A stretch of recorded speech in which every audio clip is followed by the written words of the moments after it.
आपके बच्चों की खांसी ठीक करने के लिए दी जाने वाली कोल्ड रिफ कफ सिरप एक खतरनाक जहर साबित हुई है। मध्य प्रदेश और राजस्थान में इस मिलावटी सिरप को पीने से 20 मासूम बच्चों की मौत हो चुकी है। ये सिरप इतना जहरीला था कि अब इसे 8 राज्यों ने बैन कर दिया है। कोल्ड रिफ कफ सिरप से हुई बच्चों की मौत के बाद देश भर में हड़कंप मचा हुआ है।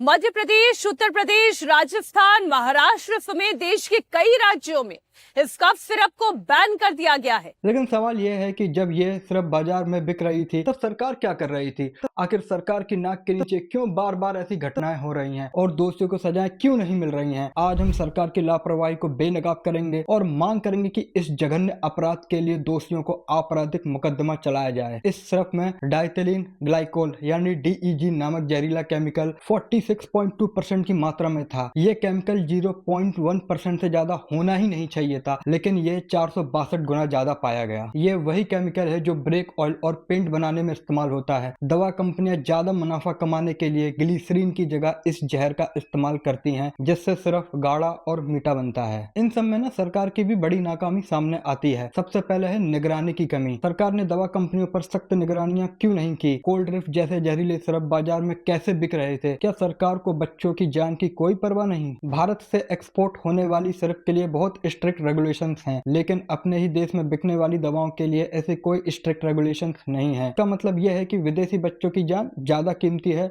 और हमारे देश के बच्चों की जान बहुत सस्ती है। भारत में पहले भी ऐसी घटनाएं हो चुकी हैं, फिर भी सरकार ने कोई सबक नहीं सीखा। मिलावट करने वाली कंपनियां रिश्वत, महंगे वकीलों और लंबे कोर्ट केस के दम पर बच निकलती हैं। आखिर सरकार इनके खिलाफ सख्त कार्रवाई क्यों नहीं कर रही है? ऐसी कंपनियां और उनके मालिक जो बच्चों की जान से खिलवाड़ करते हैं, उन्हें क्रिमिनल एक्ट के तहत सजा मिलनी चाहिए। हम मांग करते हैं IPC की धाराओं के तहत मुकदमा। धारा 304 गैर इरादतन हत्या।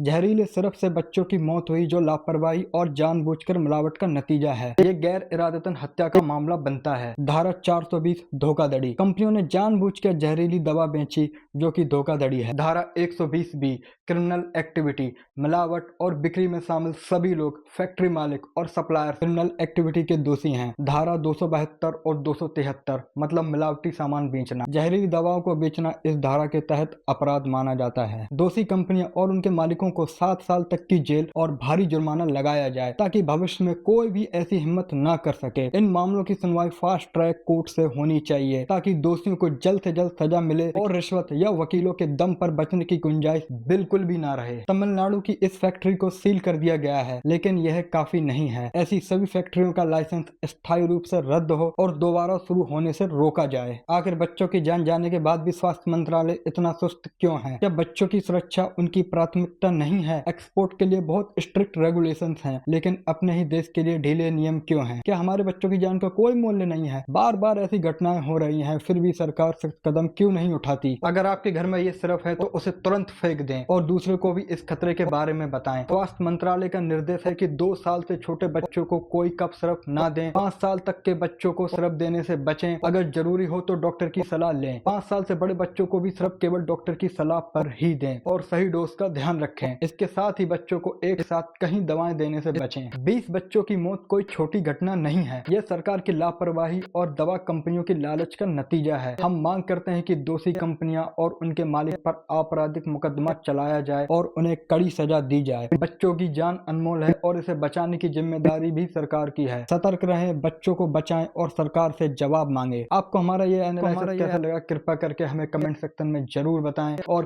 प्लीज हमारे चैनल को सब्सक्राइब करें क्योंकि ये हमें मोटिवेट करता है ऐसे कंटेंट को बनाने के लिए। जय हिंद, जय भारत।